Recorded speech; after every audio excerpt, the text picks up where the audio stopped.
parti. C'est parti. Bonjour à tous. Bonjour. Ça fait un moment qu'on n'a pas fait de vidéo. Hein. Ouais.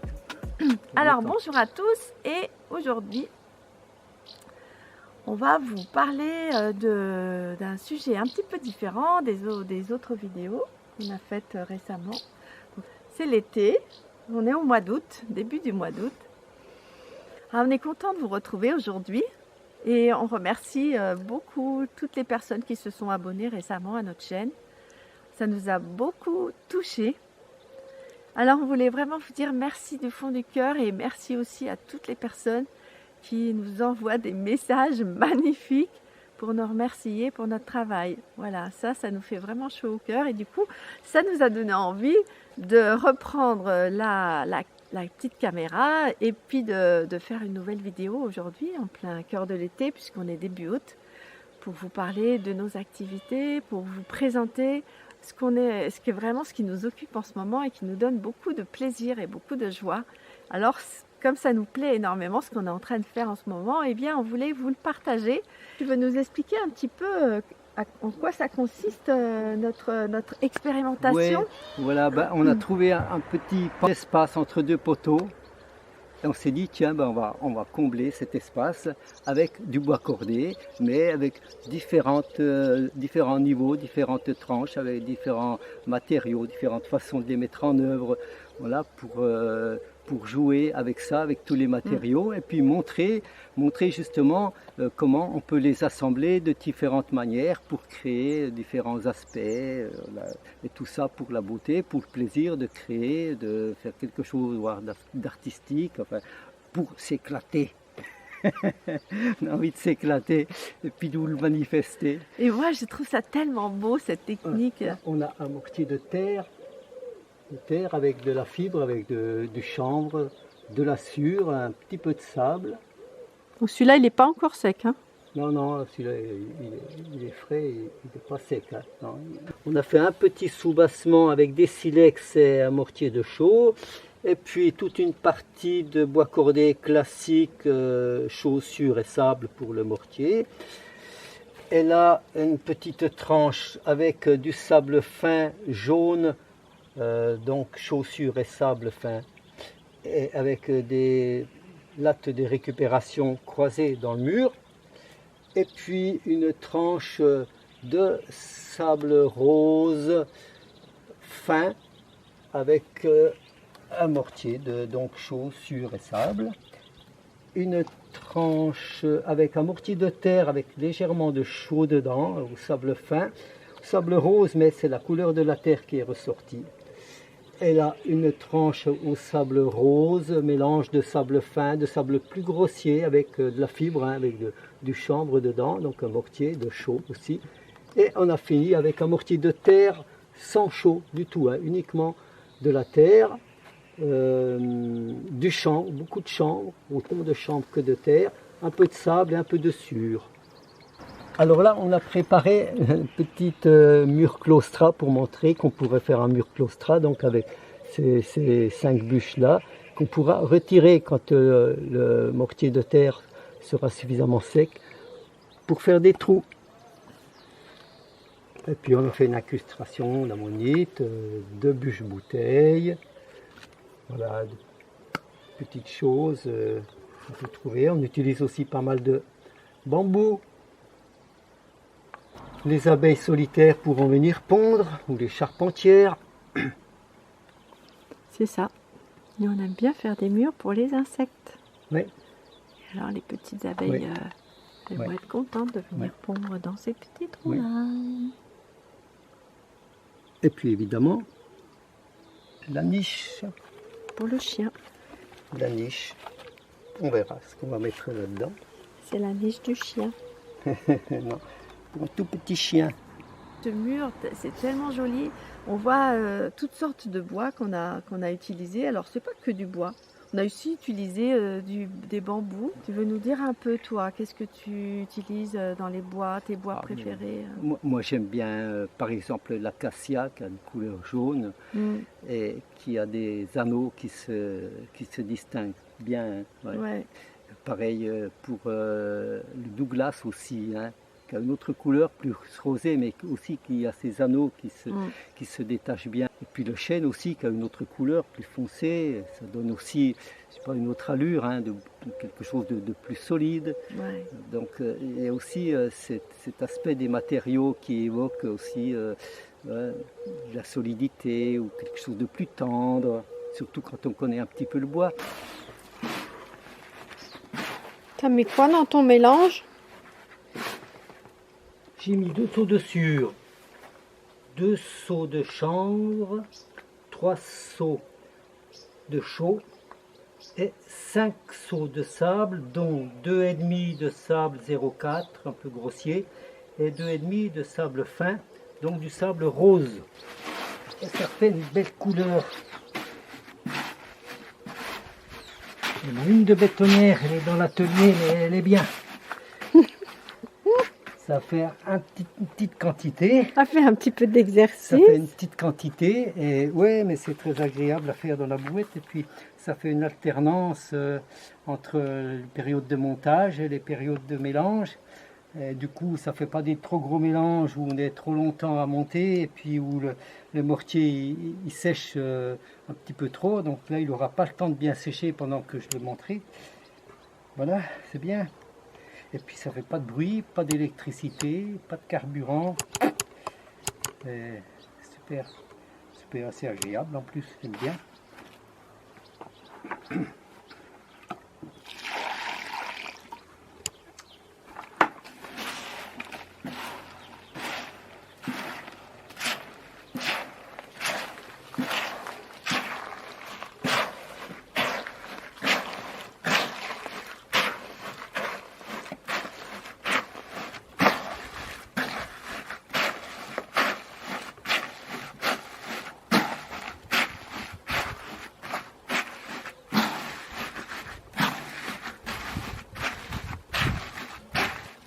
Alors, ce qu'on voulait expérimenter là, dans cet ouvrage qu'on a fait, c'était un mur comme un millefeuille avec des étages où on change à chaque fois un paramètre. Donc, on a commencé en bas, on va dire, avec la recette classique, celle qu'on a l'habitude d'utiliser. Hein. Donc, avec de la chaux, de la sûre et du sable. Pour le mortier. Et puis, on s'est dit, tiens, on va faire évoluer le mortier en changeant un ou plusieurs paramètres. Hein, donc on a utilisé du coup différents matériaux. Ouais. Alors tu peux nous dire un peu des exemples de recettes de mortier qu'on peut utiliser? On a utilisé différents sables, par exemple. On a trouvé des sables fins jaunes, du sable très fin jaune, du sable très fin rose. On a utilisé des sables plus grossiers aussi, rose. On a aussi utilisé... Alors comment on trouve du sable? Bon ben... Voilà, parfois on se promène dans un chemin et puis le sable il est là sous nos pieds. Oui, il existe des anciennes carrières aussi abandonnées au fond des bois. Donc là, il suffit de gratter un petit peu. Des fois, les blaireaux ils nous aident à un endroit. Juste à se servir, les blaireaux nous ont préparé le tas, tout ameubli. Et les blaireaux et les renards, c'est vrai que alors nous on va à la sortie des trous, des blaireaux, des renards, et parfois il y a un amoncellement de matériaux. Et après on peut tamiser, donc pour retirer les gros cailloux par exemple. Et puis on va se retrouver là avec parfois un mélange de terre et de sable. Ouais. Hein. Et là on peut utiliser ça. Alors suivant qu'il y a plus de terre ou plus de sable, on va adapter un peu la recette. Hein. Ouais. Et ça c'est génial en fait.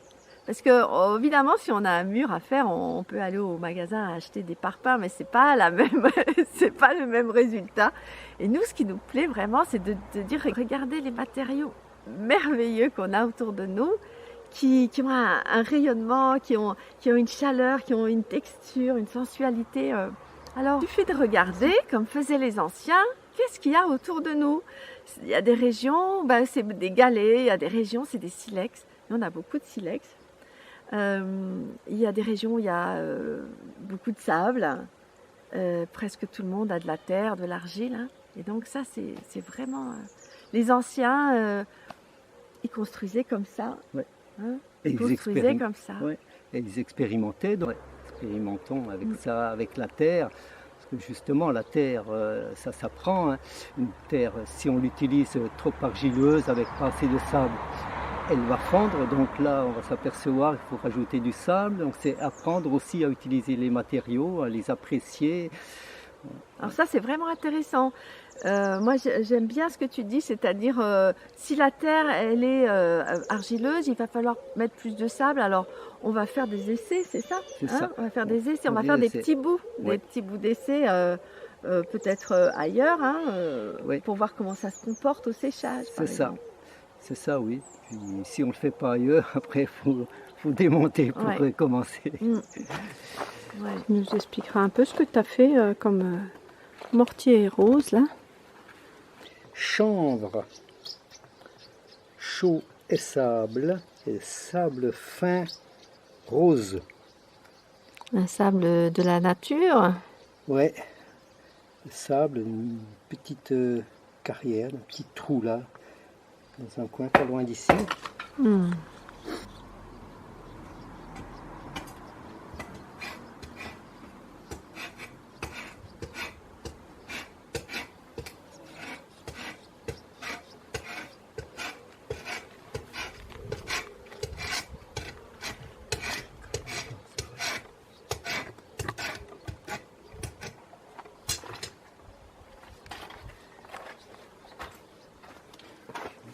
C'est celle-là qui va aller, hein, mais peut-être. C'est bien, elle va bien celle-là. Là. Alors ça, c'est vraiment quelque chose qui nous passionne, c'est de trouver des nouveaux matériaux, les tamiser plus ou moins, avec des tamis plus ou moins gros, parce qu'on peut faire du tout fin ou du moyen. Et puis ensuite, préparer. Alors moi, j'aime te voir faire ça, parce que moi, je ne sais pas faire ça. J'aime te voir préparer à la main, dans la brouette, le mélange. Hein. Oui, là aussi c'est intéressant de montrer qu'on peut se passer beaucoup des outils qui font du bruit, qui consomment de l'énergie. Et bon, faire un mortier à la brouette, c'est tellement facile, surtout quand on est tout seul ou seulement à deux pour l'utiliser. On n'a pas besoin de faire des quantités énormes. Et c'est bien, ça fait une alternance entre les moments où on fait le mortier et le moment où on l'utilise. Donc physiquement aussi, moralement même, c'est bien d'alterner. Et puis c'est tellement facile de brasser avec les mains, avec les gants, de brasser une petite quantité de mortier, de matériaux dans sa brouette. C'est très vite fait. Ça évite le bruit, comme je disais, de consommer beaucoup d'eau pour laver la bétonnière. En fait, on ne gagne pas forcément du temps à utiliser la bétonnière, comme parfois beaucoup d'autres outils où on est habitué, cette mécanisation, aux outils qui font du bruit, aux outils qui ont un moteur. Des fois, utiliser une simple scie à main pour couper une bûche, c'est bien aussi. Ça permet de garder la forme, de garder le geste, de ne pas perdre tout ça. Ouais.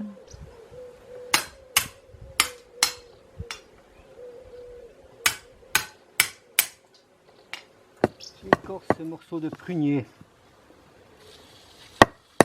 Une écorce qui s'enlève facilement. Tu vas écorcer toute la bûche là. Seulement les deux bouts. Non, seulement les deux bouts, ça va. Pas obligé d'enlever au milieu pour remplacer ça par de la sûre. Voilà. L'endroit où on met le mortier, c'est écorcé, c'est ça l'essentiel. On a fait aussi des expériences où on n'utilisait pas de chaux et seulement de la terre argileuse. Ouais. De la terre mélangée avec du sable, beaucoup de sable, et puis du chanvre pour armer. Oui, oui. Ben, on a beaucoup de constructions encore qui existent, de maisons qui existent en terre, avec ce qu'on appelle le pisé ou le torchis, où la terre c'est l'élément majeur de la construction et qui est très durable. Donc c'est quelque chose qui est agréable, qui est agréable à travailler la terre. Qu'est-ce que c'est là que tu as dans ta gamelle là? De la barbotine épaisse d'argile. Ouais. Tu peux nous expliquer un peu qu'est-ce que tu vas faire avec ça? Un mortier pour le bois cordé. Un mortier parmi d'autres, du bois cordé avec du chanvre, de la sûre et un petit peu de sable. Donc tu utilises souvent ça? Non, c'est une expérience. Ah, voilà. Oui, j'ai déjà travaillé différentes terre de différentes manières, mais ça, non, c'est la première fois que je vais le faire, surtout pour du bois cordé. D'habitude, tu utilises ça plutôt pour une autre... Des enduits ou des cordes d'enduit à la terre. Ouais. Ouais, c'est très agréable. Moi, j'aime beaucoup utiliser la terre aussi. Et voilà, et de différentes manières, en mettant différents sables, différents graviers avec différentes fibres, hein. Enfin, voilà, le torchis. Maintenant, la terre elle est beaucoup utilisée, hein, par voilà, des gens qui aiment utiliser des matériaux écologiques, parce qu'il n'y a rien de plus écologique que la terre. J'ai connu Tom Reuen, donc, qui est un amoureux, oui, c'est ça, un amoureux de la terre et de la paille. Et donc, qui construit, qui fait des formations, qui encadre des chantiers avec des bottes de paille et de la terre, des enduits terre. On s'est un peu inspiré de son livre, hein. Il a un très beau livre. On s'est inspiré un peu de son livre pour faire certaines de nos tambouilles, Oui. hein, Ouais. de nos recettes de cuisine. À chaque fois, on ajoute un petit peu quelque chose, on enlève quelque chose. Ah bah tiens, aujourd'hui, qu'est-ce qu'on va faire? On va mettre plus d'argile. Alors d'accord. Où est-ce qu'on va aller chercher de l'argile? Alors évidemment, de l'argile, quand on trouve de la terre argileuse, il y a plusieurs façons, hein. On peut l'émietter, on peut la tamiser, puis on peut aussi la tremper dans l'eau. Et puis ça fait une barbotine, ça fait une bouillasse, hein, une boue. Un peu comme de la bouse de vache. Voilà, d'ailleurs c'est assez rigolo, on a trouvé que par le passé, hein, on appelait les constructions ça de terre, comme on est en train de faire, on appelait ça du bousillage. Voilà, moi ça m'a fait beaucoup rire de s'imaginer qu'on était en train de bousiller tous les deux. On était des bousilleurs, parce que voilà, le constructeur de bousillage, c'est le bousilleur. Donc, c'est ça. on a bousillé. Bon, on a pas mal bousillé cette semaine. Ce qu'on a bousillé, bon. On a gâché d'abord et après on a bousillé. Gâché, ouais. Bon.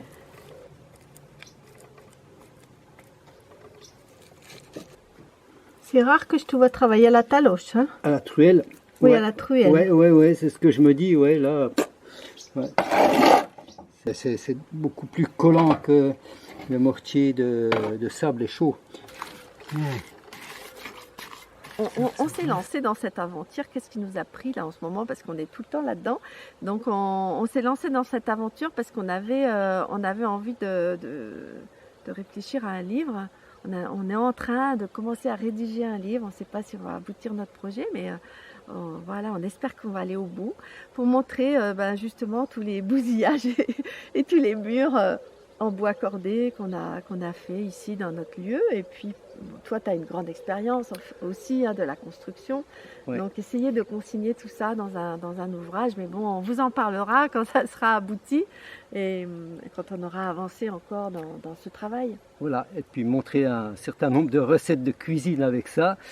Et vous montrer qu'on peut encore en découvrir plein, que chacun peut s'approprier tous ces matériaux pour en faire plein de recettes, plein de façons de les mettre en œuvre et de créer avec ça, de créer quelque chose de joli dans son jardin, dans son environnement, dans sa maison.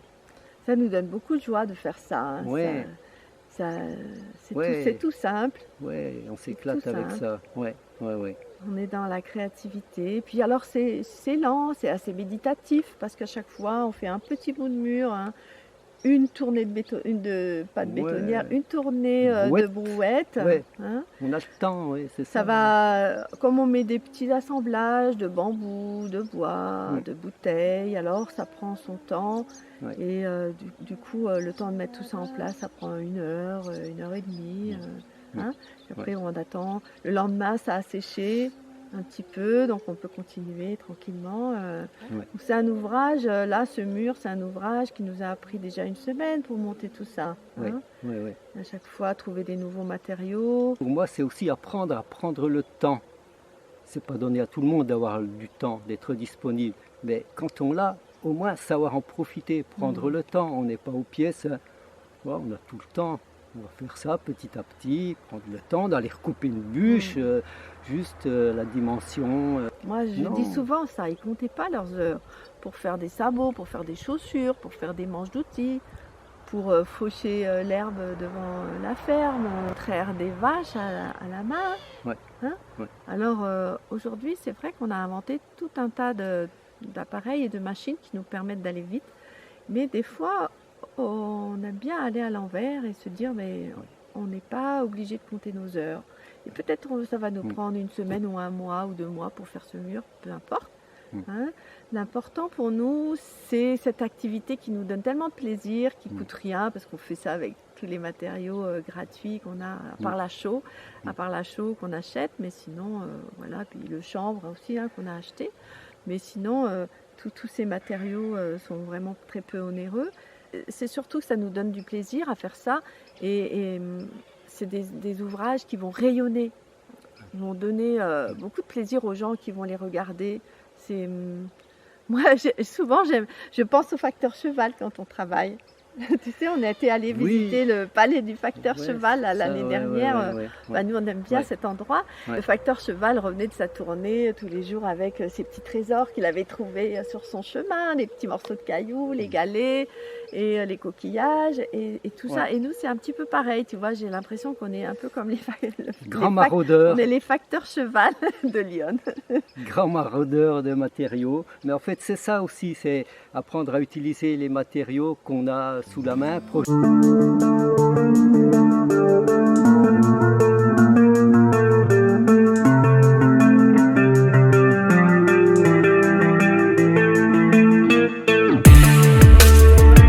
tu es en train de faire le lissage, hein, c'est ça? Je suis en train de faire le lissage là, oui. J'enlève ce qui déborde et je vais le porter là où il en manque.